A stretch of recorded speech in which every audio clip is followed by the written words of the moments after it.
let's take a look at our top selections. Saturday is the biggest day of the season at Golden Gate Fields in Northern California. 6 stakes races on Saturday, 2 more stakes races on Sunday. It's Gold Rush weekend at Golden Gate Fields. And after the pause last year, they did not have Gold Rush weekend last year due to the pandemic, but they did start it up in 2019. And they had 6 stakes races on Saturday that day, followed by a couple more on Sunday. And Golden Gate Fields handled more than $14 million 2 years ago over Gold Rush weekend. And it's easy to see that $14 million mark being busted clear this weekend, because the Saturday card at Golden Gate Fields is one of the best cards at this Northern California racetrack that I have ever seen. 12 races, 6 stakes races. Maybe the San Francisco Mile Field does not include any killers, but there are deep competitive races all the way through. A lot of the contenders for the 6 stakes races at Golden Gate Fields are shipping from Southern California, and there are 5 of the 8, in fact, in the San Francisco Mile that are shipping from Southern California to run in this Grade 3 $250,000 purse at a mile on grass. It's the San Francisco Mile. Let's go ahead and take a look at the lineup. And the morning line favorite is going to be a horse that's moving up from an allowance race. Number 3, Whisper Not, 3-1 favorite on the morning line. We'll talk more about him in a minute. He is one fast son of a gun. Border Town finished second last time out behind North County Guy. North County Guy is expected to start favored on Saturday at Santa Anita in race number 1. It's the $100,000 Crystal Water Stakes. And if North County Guy wins or runs well, that will validate the form of Border Town and also, to a lesser degree, Brownstorm. They finished 2-3 behind North County Guy last time out. Border Town is a better horse since he was gelded last summer. Brownstorm was a work or 2 short when he made his comeback in that allowance race, and he ran well to finish 3rd. Other contenders in this field, you could probably make a case for a number of them. Kiwi's Dream finished 2nd in the San Francisco Mile a year ago. Keeper of the Stars is a 5-year-old mare taking on the boys. She won the Grade 1 Gamely last spring at Santa Anita. Diamond Blitz is completely overmatched.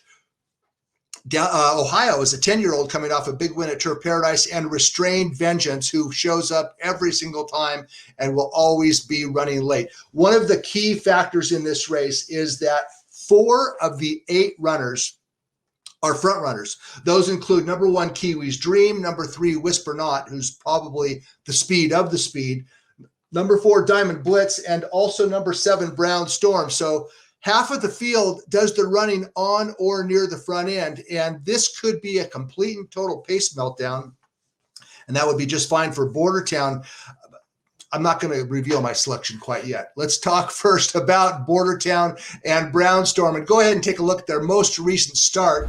It was won by North County Guy. North County Guy won clear, but Border Town and Brownstorm both ran okay. Border Town rallied from 7th to finish 2nd. Brownstorm was forwardly placed, and he just got a little bit late. Trainer Mike McCarthy was bringing him back off a relatively long layoff, and he believes that Brownstorm was a work or 2 away from a top effort. But he ran okay, Brownstorm did. This is his 2nd start back.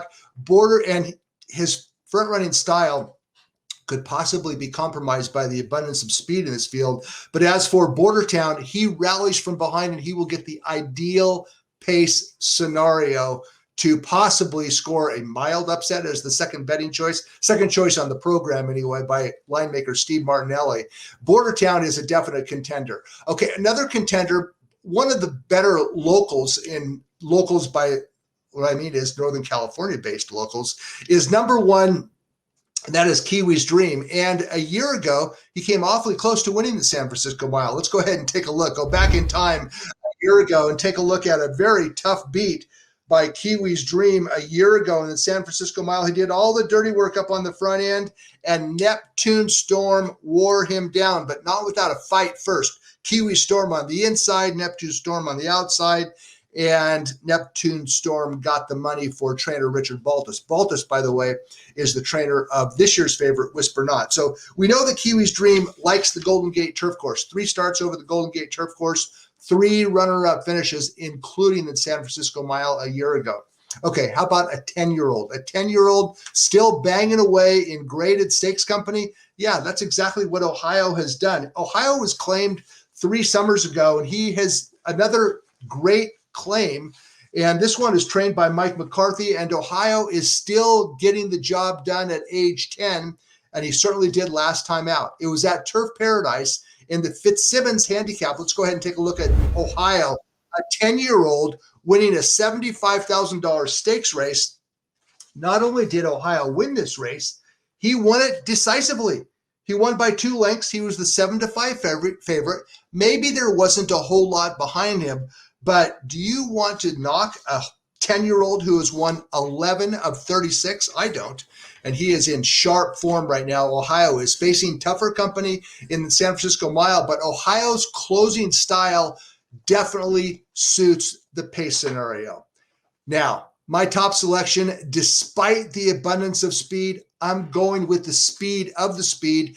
I don't know that 3-1 is really an attractive price. I'm referring to Whispernaut. He's number 3 Whispernaut, and in his first 3 U.S. starts, he was well regarded all 3 starts. He had trouble on at least 1 occasion, and in his 4th career start last time out, his jockey Flavian Pratt was going to grab a hold of him leaving the gate, but Whispernaut wanted no part of that. And so Pratt did what a good jockey does. He adjusted on the fly and gave Whispernaut his head, and wait until you see what happens. Let's take a look at Whispernaut's most recent start. It was in a one other than, and he blitzed them on the front end, 45 and change, followed by 109 and change. He was in front by 10 lengths going into the far turn, and he won by only a length and a quarter. But you talk about a brilliant display of speed, and what makes this even more impressive is the final time. 133.32. That was a one other than allowance that was run in 133 and a fifth, basically. 2 races after Whispernaut won the allowance race. Hit the Road won the grade 1 Frank Kilroe Mile in 134 and 2. So a grade 1 race was run more than 1 second slower than Whispernaut won the one other than. This is a fast horse in good form. Giovanni Franco has been working him in the morning. He'll be riding him in a race for the first time. And I expect that the speed of the speed, Whispernaut can race gate to wire on an outstanding card Saturday at Golden Gate Fields. If you get a chance, I highly recommend downloading Daily Race Informed Past Performances and take a look, because you might find something good to gamble on Saturday at Golden Gate Fields. I'm going to gamble on the speed of the speed in the San Francisco Mile. He's Whispernaut, gate to wire, race number 9, Saturday at Golden Gate.